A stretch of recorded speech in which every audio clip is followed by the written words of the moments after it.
Hi, everybody. Welcome to Marvel Studios Visual Development, Shang-Chi and the Legend of the Ten Rings. Welcome to our panel. My name is Sam Binzon. I am the coordinator for the visual development team here at Marvel Studios. And I'm going to be your moderator for this session. We're super excited to be with Lightbox again this year. Sad we can't be there in person, but we're just super stoked to be spending time with y'all.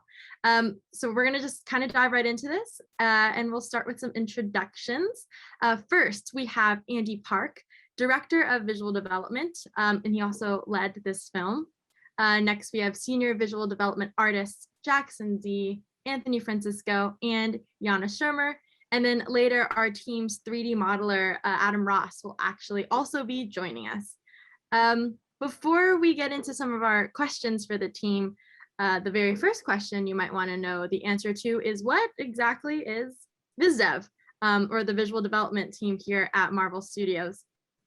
Essentially, it's a team of artists, and we're responsible for conceptualizing the superheroes and supervillains of the MCU, or the Marvel Cinematic Universe. And that also includes coming up with the designs of the superpowers, or some prominent creature designs, you know, like Groot or Rocket or Korg, or Howard the Duck, just to name a few. So that's us. That's what the team does. I'm the coordinator, and I work here with AJ Vargas to help manage all of the cool things we're working on. And we're just gonna kind of talk about everyone's experience working on this really awesome film. I'm gonna go to each artist to let them kind of talk a little bit about themselves, and we will start with Andy.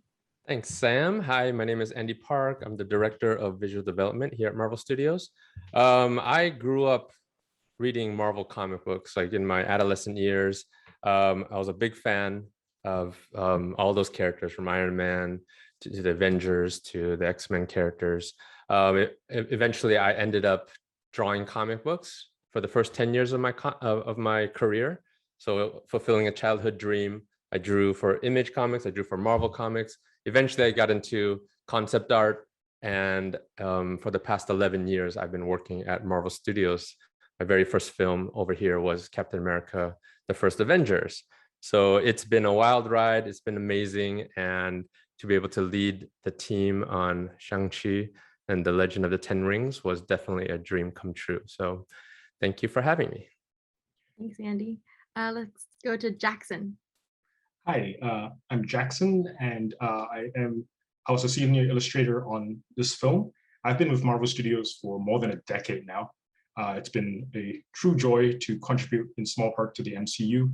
Always loved drawing as a kid, watching cartoons, anime, video games, and so getting to do this for a living is also, like Andy said, a dream come true.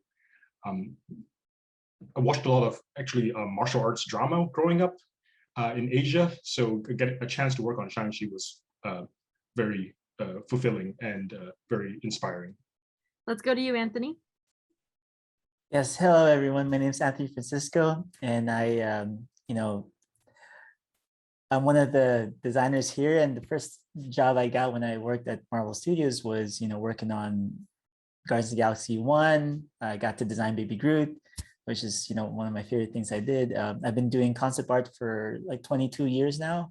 I started from the movie Bubble Boy, and then Man in Black 2, Chronicles of Riddick, and then 9 of these 22 years is here at Marvel. Yeah, and it's been like a blink of an eye, and it's 9 years. So much, work I got to experience and design a lot of really cool stuff. So I'm just happy I got to be part of this Shang-Chi, so it's something really cool that I ever since I was younger, I watched the same thing. I watched every day. I would watch Kung Fu or martial arts movies, and to be part of something bringing Shang-Chi comic book to life in the MCU is awesome. Yeah, it's pretty awesome. Jana, why don't you go ahead? Hi, everyone. Yeah, my name is Jana, and compared to everyone else on this panel, I started pretty recently at Marvel Studios. I started in 2019, so everything was still pretty new for me working on this movie. And I'm a self-taught artist from Germany, and I also dropped out of school.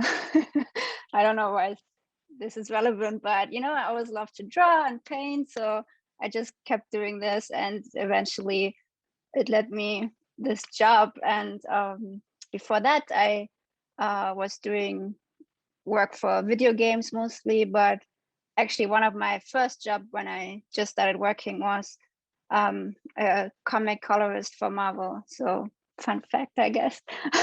Thank you. Yeah, we have some really cool panelists today, really cool artists. Well, thank you all for being here. You know how busy everyone is, so we appreciate your time. Do want to caveat really quickly that there will be some soft spoilers, obviously. So if you haven't watched this movie yet, maybe pause this, go watch the movie, enjoy it, and then come back and watch it. Oh, sorry, watch this panel. That's our little caveat, full disclosure, but we're excited to have you nonetheless. Let's get right into it. First question is for Jana. Jana, what was it like coming up with designs for Xiaoling, and just like the MCU heroines in general? What was that like for you? Well, it's always really fun to work on a female character for me personally, because like my personal work mostly consisted of female characters, you know, so I'm always excited working on a female character, so that's always a plus. So that was really fun, and the design for her, of course, is based on Andy's design that he did for Shang-Chi. So I just try to, you know, do it differently than his design, but still keep the elements. You know, I would say this one was a bit of a easier assignment because the design language was already figured out, right? So I just try to change it up a bit, but still keep it within the same design language, I guess. So, you know, while Shang-Chi's lines, they go more like this here, I try to change it up and make the lines go more like this in her design, and, you know, just trying to see where the lines would be aesthetically pleasing for my taste, you know, and something got picked up. And yeah, I was really happy that the design got chosen, because it's always like so fun to see, you know, when it comes to life, and the costume designers did a fantastic job, I think, too. And yeah, so it's fun, and now you see your like design on Legos and stuff. It's pretty cool. But yeah, I always love to like designing stuff. It's always like designing characters, especially female characters, is always super fun for me, and it's a good change because at Vis Dev we also do keyframes, so to get to work on keyframes and character designs is always like a good mix. It never gets boring, so it's fun. Thanks for sharing, Jana. Yeah, I'm sure younger you didn't necessarily think, when I grow up, I'm gonna design stuff that's gonna be on Legos, because what? Like, how cool. Thank you. Next, let's go to Anthony. Can you speak to your experience working on the concept design of Wenwu, and expand on that character, like in general, maybe talk about the powers of the 10 rings, anything in that vein? That's really an interesting character to help develop, because we didn't know exactly how he was going to look like. And so I researched a lot of like, since there's a range of how he could look like, and we're still finding out the look, there's a range of, you know, research I had to do, like making sure I research a lot Chinese armor and how warriors used to wear them, and different like tribes, I guess, within different time periods of China, which which is something that really interests me, and I learned more stuff about it. So and I love like mixing other aesthetically pleasing armor aesthetic, like, you know, or even jewelry stuff, like, and adding the little stories from different folklores from other like ancient, I guess, stories. Like the Ouroboros, I use that as an inspiration for part of the rings, because a dragon like biting its own tail, and this kind of cycle of life idea has a lot of these kind of symbolisms kind of help with my design for this. But I also try to also design him more like a modern look, more like how would he look like with a suit and with some, like making the ancient armor seep into the more modern look of his costume and suits and stuff. So it was an awesome experience, and I learned a lot just from the research. So yeah, so that's most of it. I remember there's more stuff, but yeah, I don't want to take all the time. All good, thanks. Honestly, not perfectly, but perfectly said, very well said, in that I feel like every time we talk about these kinds of things, I could just listen for hours about the research that went into it, because it's so fascinating. Jackson, let's turn to you. I know you also worked on the same character, but then you also worked on Death Dealer, which is also cool. You want to just speak to that and working on the 10 rings, all of that? Yeah, all the characters and the rings themselves are very fun and challenging to design. Death Dealer, he has a pretty interesting look from the Shang-Chi comics. Mainly, I think his skull mask is a prominent feature on his costume. So instead of using a skull, I thought of using Chinese opera masks because they have very interesting aesthetics. And I thought it would be appropriate to the context of this character to use that, to translate that from the comics into Death Dealer's look for the movie. For Wenwu, like Anthony said, we did some research, but also it is a combination of modern day aesthetic. So he has pretty much a technical look, but married with a more historic, maybe Chinese armor aesthetics as well. So it's a combination of both to hopefully make his costume look interesting. For the rings itself, the whole team did a ton of explorations on the look of the actual physical ring. In the end, I thought the design that we landed on is simple and hopefully more iconic that way. It's a simple looking ring, but inside there's textural engraving elements. And for that, I looked to Chinese calligraphy for the inspiration to get some of that feel into the finer details of the rings themselves. But overall, it was a really fun project to work on. Thank you, Jackson. Now, speaking to our title character, Andy, tell us more, please, about your experience working on Shang-Chi.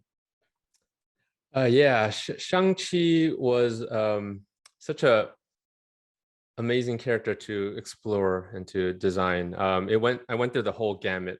A lot of times, so many times, when we start designing for any of our films, a lot of times we're starting very early on. So a lot of times even before the script is finished. So in this case, this was one of those situations where there was no set story yet. So, but then, we have the source material, which is the Shang-Chi comics through the decades from his first creation in the 1970s. So starting there, those early days was more like he's just kind of wearing traditional Kung Fu like outfits. And then in the more recent, I think it was Avengers World comic 2015, he donned his more what people recognize in the comic world, like his jumpsuit, the orange jumpsuit, reddish orange, with that kind of regular triangle black motif that he has. So it was really taking all of that, doing spins on it. And then as I started having discussions with Destin, the producer, and Jonathan Schwartz, Destin, our director, amazing director, starting getting some ideas. So I did a full exploration of how modern should it be, like knowing that he's going to be, living in the States, but not exactly knowing when or where the costume is going to, when he's going to don this costume, because those kind of stuff weren't established yet. So I was playing with the full range of how modern, Western can we be, and then how traditional. So doing a full range, and then of course, while doing that, always keeping in mind the comic influence. So eventually, we kind of landed on more of this kind of jacket design. And then with that, it's more of functionally, it plays more of an armor, even though it works like a jacket, but because of well, if you guys have watched the movie, it's there's special properties, so it acts as armor.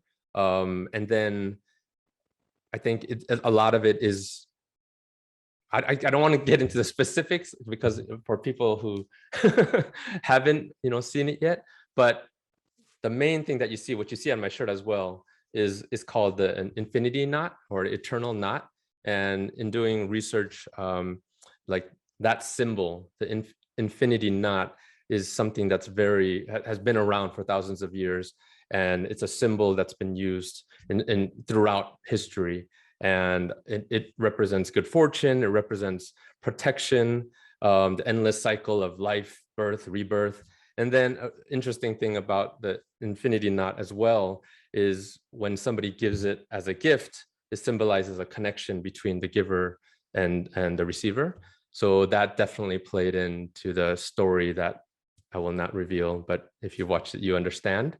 So all of that played in, so, and then when it comes to his pants, I was going for more of a traditional, like more Kung Fu type of feeling. So a little baggier with a slight modern twist to it. And then I wanted, because of the story of him, being, running away and being in the West, in America, I wanted to give him one piece that was his, right? The other stuff can be given to him, but the one piece that is his shoes. So that's why he's wearing his Air Jordans. Which I thought was cool because, there was a little bit of, whenever you're doing these designs, like you kind of go back and forth with the director and the producers to try to figure out, is that a good idea or not? But I was very happy that that's something that stayed in there as well. So it was really fun to try to come up with a design, and then eventually the costume designer and Kim Barrett and all her amazing costumers did an amazing job of making it come to life on Simu Liu. Storytelling through visuals. We love it. And actually, speaking of, bringing it to life from concept all the way to what you see in the film, we're going to turn real quick to our in-house 3D modeler, Adam Ross. My name is Adam Ross. I'm the staff modeler, 3D sculptor for the Vis Dev team. My job encompasses taking the concepts from Andy or whoever the concept designer was, and bringing that to life in 3D in 3 dimensions, but on the computer, utilizing software like ZBrush, Maya, etc. We will take that. It helps us to work out what the concept is in the round, so the designer can actually see what it is that they've created, so that we can make changes here and there. We'll actually take this the models, fit them over the top of 3D scans of the talent, and then from there the work goes on off to visual effects or practical effects for them to 3D print, which is actually my original background was 3D printing and working in costume and props. From there, like working with Andy's always a blast. It's a very organic process. Andy has alarmingly become very good at ZBrush over the past couple years. So what we do is I'll make a model, toss it over to him. He'll make revisions, send it back to me. And so we just basically toss it back and forth to get it to match his vision for what the concept is. It's always, each time it gets easier, because like I said, Andy is his skills keep on just increasing exponentially at that. So it's always a good experience working with Andy. It's one of my favorite parts of the process, because once a design is approved, then being able to call up Adam, and then there's a lot of, just from that point on, it's just weeks and weeks of us talking, going back and forth, sharing our screen.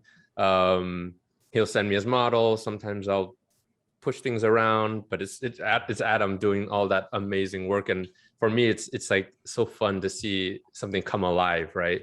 Because like he mentioned, like a lot of times it's over a scan of the actor. So we're trying to translate the initial painting or design, which wasn't done exactly over the body because it's just a painting.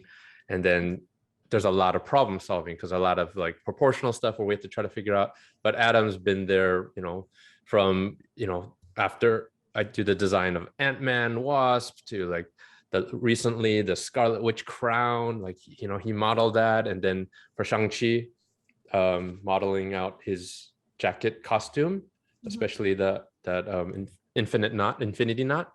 So yeah, I don't know if Adam, you want to talk on that a little bit, the Shang-Chi costume. Sure, yeah. So of course, like I got the concept from Andy. We did end up getting a rough scan so that we could actually start to model the jacket over. And I think at one point too, this brings in the whole thing of how all the departments end up working together. We'll also sometimes get where, say, like they've created a very rough pattern of the jacket that they'll actually sometimes put over the top of a scan for us to model components for that. The infinity knot that Andy's referencing, we spent quite a bit of time like working out like how does that fit over the form, because I think people will really notice, because that jacket does take center stage quite a bit, is actually we worked out how does this knot flow over the body and how does it wrap in, back into itself? What's the pattern inlay on it? Like, how does it take into account, like, okay, well, how is this going to flow over his body? Because it has to be a costume that's very performance based. So you want it him to be able to get full movement out of things and feel comfortable in it.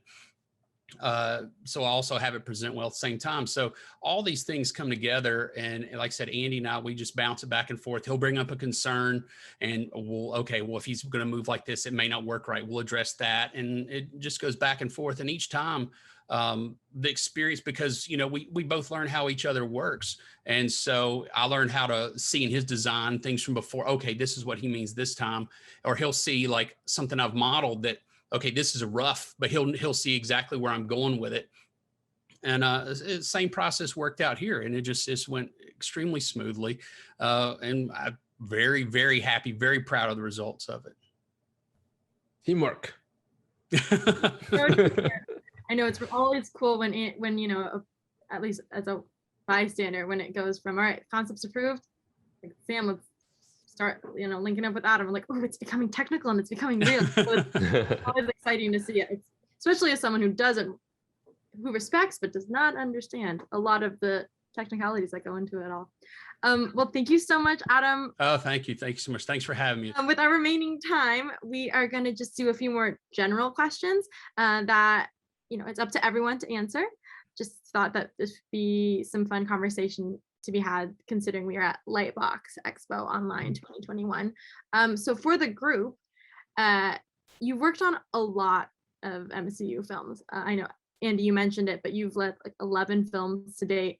And, was this just another superhero movie? Do you have some tried and true process at this point when it comes to designing for the MCU? Like, can anyone speak to the legacy that is the visuals with this franchise? Well, first and foremost, it's a Marvel film taking a really beloved character from the comic books and bringing it to life.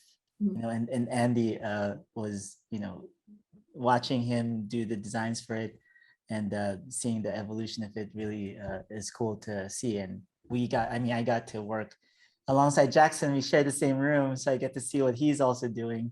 So that's really fun, like seeing what ideas we could bounce off each other and stuff. And the rings, I used to think it was a Legend of the 5 Rings all the time. No, it's 10 because 5 on each side, But yeah, it was really a good experience. I also actually got to help with Death Dealer. So my take on him was a little more on the like graffiti artist Death Dealer. Like he looks like he's more in that hip hop kind of look, because initially they were supposed to be in New York trying to get him or something, but Jackson's design was just really so awesome. Jackson. I mean, visuals wise, I mean, as the MCU continues to tell more and more stories, I think we have all these different spaces we can explore and different aesthetics that we can explore, and it's kept things very interesting throughout the whole all the years that I've been here. And getting to work with these amazingly talented individuals, it's always inspiring. And so, yeah, we hope to continue to bring intriguing and strong visuals to the MCU. Andy, did you want to add, or I'm going to hop to the next question? Yeah. I do want to say something. Yeah, because I mean, for me, my history with the Marvel Cinematic Universe was as a fan, because I mentioned that I grew up loving Marvel comics, but I remember watching the first Iron Man 2008, and I wasn't working here yet, and just fell in love, that, they succeeded creating something that was seemingly impossible or difficult to do, and then, joining with the first Captain America. So with the history of Marvel, the MCU has been introducing, subsequent, every new hero that we've introduced is just added to the layer, eventually getting to Avengers, and then eventually getting to Endgame, which is just an amazing journey that I, as a fan, would never have imagined that is possible. And as a leader, I've been so proud that I've been able to help lead a team in bringing particular characters, like, when it comes to Captain Marvel, our first solo leading female superhero character into the MCU. I guess before that was Ant-Man and Wasp, where she shared, the first female shared a title with Ant-Man. And then I didn't lead Black Panther, but, I did help work on that film. So, bringing that character into the MCU.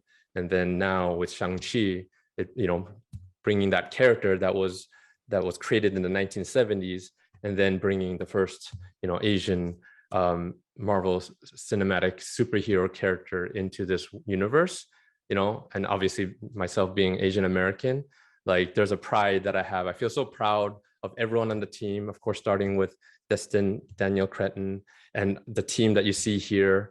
Yeah, so just to be able to bring these superheroes to life, and then every year that goes by, this is, I think, the 25th or something like that. It might be somewhere around there. 20 plus films and so many characters now that are in this universe. I couldn't be prouder, and I'm so happy that we all get to be a part of this, and you guys as audience members get to experience this, because even though I work here, I'm still a fan just like you guys, and I love experiencing with everyone. That was really wonderfully. Feels like comic books now in film, right? In the comic books, you got all the crossovers and all the, that's what I really enjoyed a lot. Now it's all on film. Yeah, really epic. A few of you actually mentioned this, but my next question is just about the specific work environment, in that this team consists entirely of artists. I don't know, maybe we can even start with you, Jana, considering you're like the newest to the group, but what's it like working with just a bunch of artists? With a bunch of artists, or with a bunch of guys? What was that code? Awesome. No, it's great. I mean, I was I was freelancer for such a long time before I started working at Marvel Studios again, and I couldn't have been happier, to be honest, because everybody in the team is just super helpful, and I feel like I was really I had no reason to be so excited and nervous before, because I was really like dreading working in-house after like 8 years of just doing freelance, working from home. But I couldn't have had a better start, and everybody was helping me, and it's just always so inspiring, like I really miss going to the office, actually, because when we were all working in-house, it's just so motivating and inspiring just to go to the office and then just look at what everybody's doing. You can see what everybody else is working on, and I feel like just this gives me this boost of motivation to be like, oh my god, this artist right next to me, they're just doing so awesome stuff today, I want to do something awesome too today. So I really love it. It's cool too. I'm inspired by your work too. Yeah. Every time I see it, I'm like, It's cool. Oh yeah. The dragons for Shang-Chi, that was really cool. It was cool. Walking around the halls, I was, all right, everyone, we have a presentation. And I'm just really just there to like, what are you doing? What are you doing? Yeah, that's cool. And speaking of that, can I mention the other artists? Yeah, I mean, Because it was completely collaborative. Yeah. it's one of the joys of leading this amazing team of amazing artists. And there were other artists besides who you see here. There's John Staub, designed a lot of the mythical creatures you see at the end, and Razor Fist. Tully Summers, who did the dragon. Jared Morantz, can we say this? Who did the demons? Dragon. Yeah. You can edit that. Alexi Bricklot, who did a lot of amazing designs and a lot of exploration on the how the rings powers can be implemented. Phil Saunders, who did a lot of Wenwu's, those soldiers. And then Alex Mandra and Justin Sweet did a lot of they helped out as well. So, and then on top of that, you have AJ Vargas, our Vis Dev manager, Sam right here, who is our Vis Dev coordinator. We couldn't do it without them. Positive energy. Yeah, the whole team. So it's a pleasure to be able to work with all these amazing talents every single day. I really miss doing all these like expos and panels because it just always turns into just a thing where everyone affirms each other and it's really wonderful. Really talented. Everyone's really nice. Don't we do that every day at work? I've been working from home too long. I know, I forget what it's like. Alrighty, we will do the last question because I feel like that's a really solid way to end that other question. But this last question, is more, I think, for the amazing, awesome, wonderful, supportive viewers. So that's by working on creating the Marvel Cinematic Universe, the stuff the team does. In many ways, you're also contributing to creating pop culture, right? Very influential. And speaking to soon-to-be professional artists and storytellers who want to work on these types of movies, do you have any advice? I know it's the cliche question, but how does it feel to work on movies like Shang-Chi and the Legend of the Ten Rings? It's like you're making history. Ooh, I like that. Cool. Yeah. My so God. Just honored to be part of it. I think that's what I feel, tell my kids, have that legacy going. It is for all of us actually being here. It's like when I was younger watching Star Wars movies and I was wondering, I wish I could be one of those artists in that kind of, Star Wars franchise.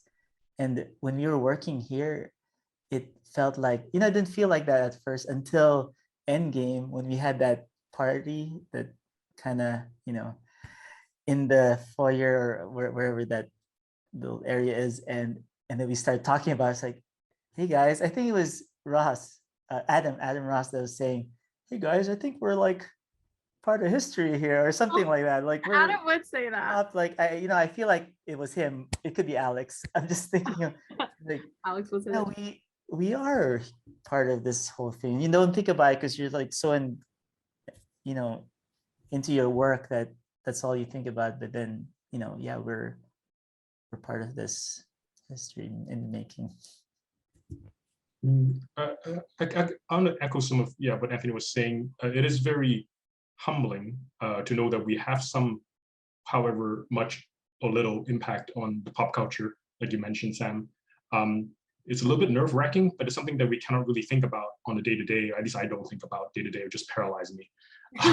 So it is about just continuing for us, well, I think we're passionate as artists, even from a very young age. So we basically are just doing what we have been passionate about throughout our life. Definitely very lucky to be in this position, really lucky. It's happenstance that, and hard work is a combination, timing, but it just so happens we're here at this time. And it's incredibly humbling and really thankful for fans who have responded well to what we've done. But yeah, very grateful for the chance to be doing this for this long. Just very humbling. No one else wants to add? Last question. It's also like the big, what would you tell younger self question? No. Our younger self or to the young artists? I mean, technically you were that person. You younger you was that hopeful young artist once, right? Yeah. I think for me, and then we'll end it with Jana. Yeah, it definitely is an honor, right? It is humbling, and just exactly what Anthony and Jackson are saying. Like, I remember being a young artist and dreaming, right, of wanting to work on certain projects. And then I think for me, I had an example.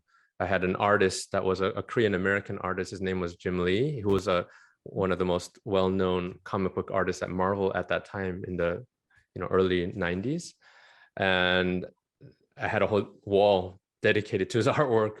So it really was like, it was something for me to achieve, to admire, and to idolize him, but it's also something, a goal, right? Like something like, oh, maybe one day I can do something like that.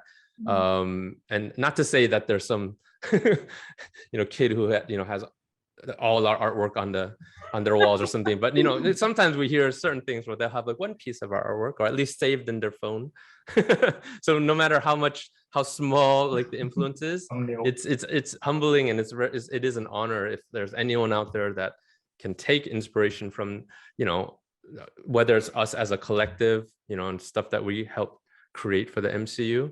I definitely want to encourage the young artists to keep on dreaming and go for those goals, work hard, look at our art books that we produce, follow us, and see us at Lightbox, and talk to us when you can, when we do conventions, and just continue to try to grow and seek that knowledge, and just build all that information and your abilities, and one day your dreams will come true as well.